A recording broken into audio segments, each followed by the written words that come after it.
আমার উপরে রাগ হয় না, উচিত তো ছিল আকাশ থেকে আগুন পড়া,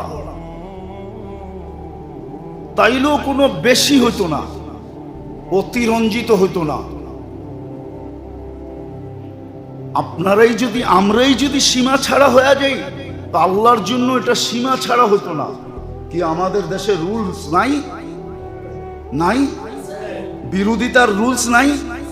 যে বিরোধিতা করলে এটা হবে সেটা হবে, এই হয় সেই হয়, না নাই? হ্যাঁ, আল্লাহর বিরোধিতার কোনো রুলস নাই, কোনো নিয়ম নাই।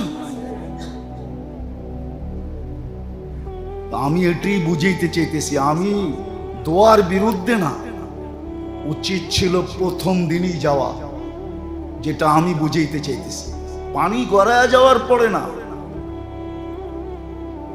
আজকে সারা দুনিয়ায় যে হালাত আসছে, যেই জলবায়ুর পরিবর্তন আসতেছে, প্রকৃতি যে আমাদের বিরুদ্ধে চলে যেতেছে, কখনো সাগর আমাদের বিরুদ্ধে চলে যায় তো এটার নাম হয়ে যায় কি সাইক্লোন, কখনো বাতাস আমাদের বিরুদ্ধে চলে যায়, ওটার নাম হয়ে যায় টর্নেডো,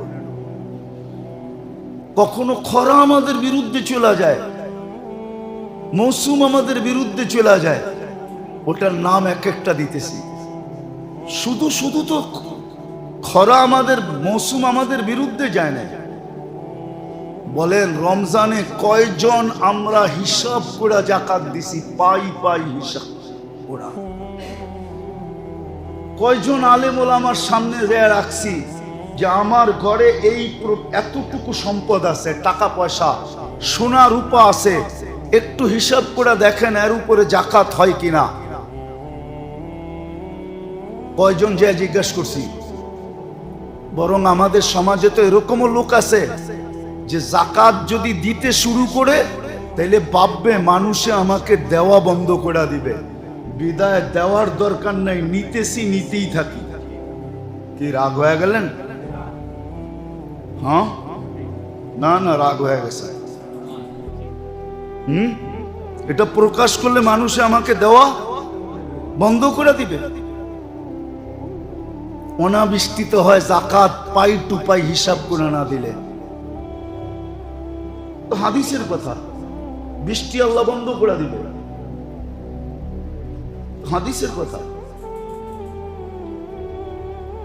বেহায়েই যখন তুঙ্গে উঠবে আমাদের কোনো অসুবিধা নাই, আমাদের কোনো অসুবিধা নাই। আপনি এটা ভাইবেন না যে হুজুররা চিৎকার দেয় হুজুরকে বুঝি অসুবিধা, না, আমাদের কোনো অসুবিধা নেই। আপনাদের অসুবিধা হবে বিধায় আমরা চিৎকার দিই, আমাদের কোনো অসুবিধা নেই, আমাদের কোনো অসুবিধা নেই। রব্বে কাবার কসম, আমাদের কোনো সমস্যা নেই। কিন্তু আমরা চিৎকার দিই কেন? একজন করবে 10 জন ভোগবে, এই জন্য আমরা চিৎকার দিই।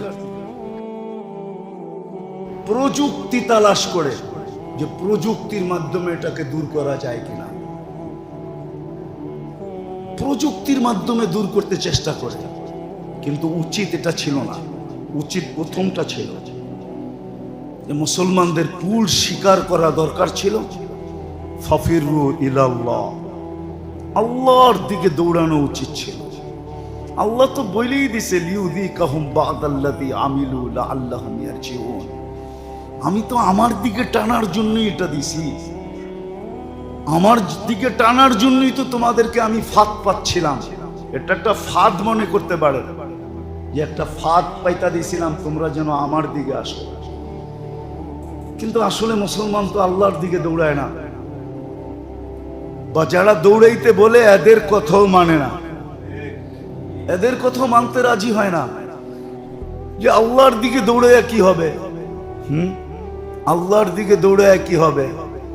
কৃত্রিম পানি ছিটায় আপনি কতটুক ঠান্ডা নিয়ে আসবেন? কৃত্রিম ভাবে পানি ছিটায়া আপনি কতটুক প্রতীক্ষে ঠান্ডা করবেন?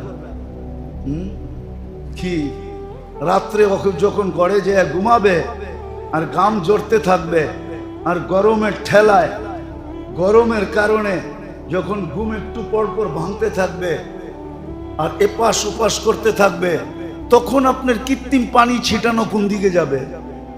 কি বাড়িতেও যেয়ে ছিটাবেন? কৃত্রিম পানি ছিটায়া কোনো লাভ হবে না। আমাদের কথা মানেন।